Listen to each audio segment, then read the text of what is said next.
Hi there, welcome back to Retrospect. Today I am going to do another Inktober drawing. The prompt for today's drawing is escape, and I will put a link to the Inktober Instagram and the official prompt list below. For today's prompt, I actually didn't really have a lot in mind when I saw the word escape. I didn't really want to draw somebody escaping from like a monster or escaping from jail or any of those things. I just all of a sudden got inspiration from probably somebody's work on my Instagram feed. That's what I usually do when I don't have inspiration but I want to make art. I'll go through my Instagram feed, or I'll go through my Tumblr favorites, or I have a bookmark folder in my browser of a bunch of artist websites whose work I like, so that's a good tip. If you're lacking inspiration, go through stuff that you like that inspires you, and hopefully it'll shake something loose in your brain. So for this one, I saw something in a circular composition that was kind of floral, and I thought, you can escape to a floral paradise place.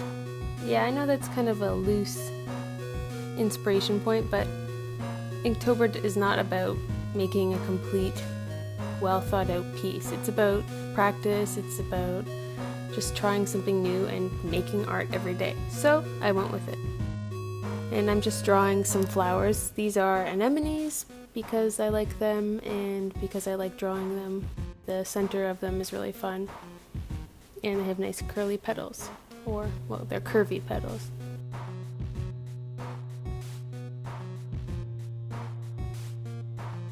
So right now I'm just laying down some kind of messy gouache flat colors.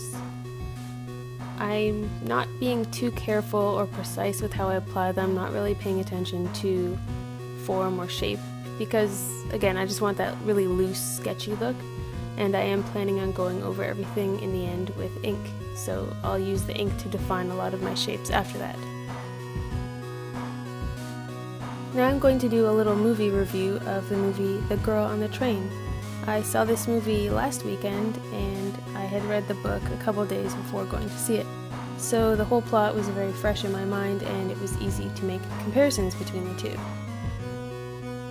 If I had to give the movie a rating out of 10, I would give it a 5.5. I give it a 5.5 because it wasn't amazing, but I didn't hate it.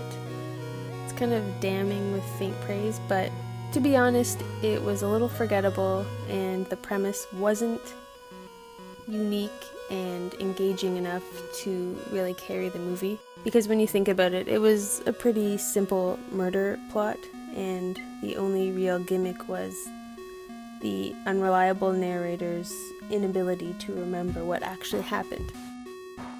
I think Emily Blunt did a good job as the lead role. She was convincing as a drunk. And it's funny because I read that she was pregnant while filming the movie, so I really don't think she was actually drinking to make these shots convincing. Kudos to her for acting as a convincing drunk person. The movie moved a little quicker than the book did.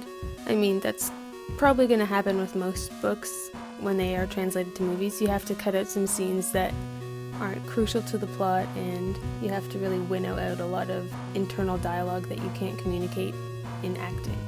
So you lose a lot of the tension building, and the revelations that you get throughout the movie feel less impactful because you haven't had the inner monologue of the main character to really give the struggles depth and value.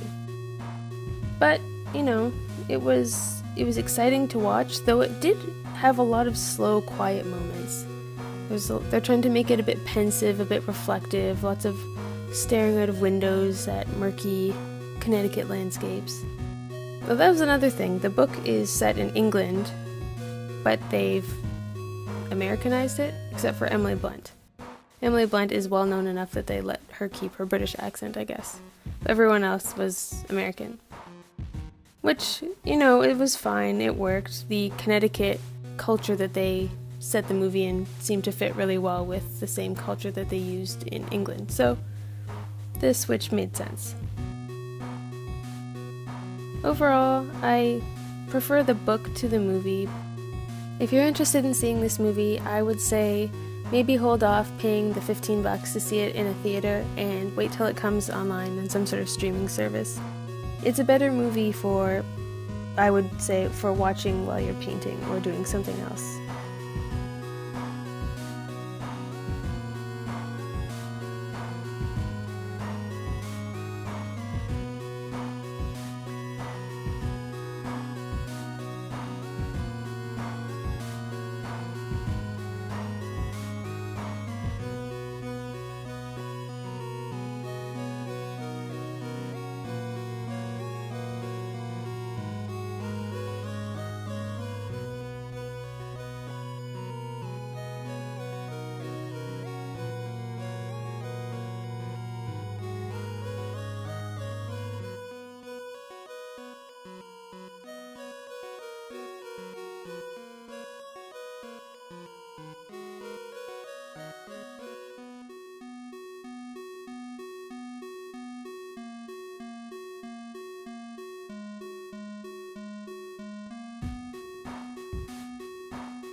Right now I'm just adding a little bit more texture to the sky because I thought it looked a little empty and flat.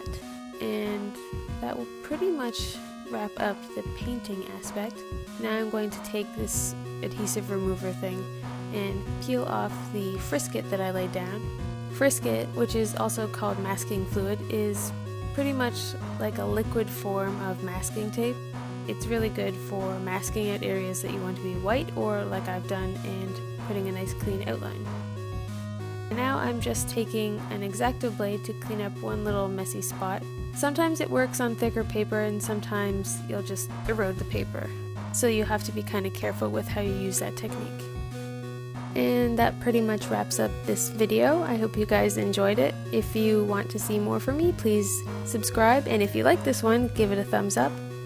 And I will see you in the next one. Hope you guys have a good week. Bye!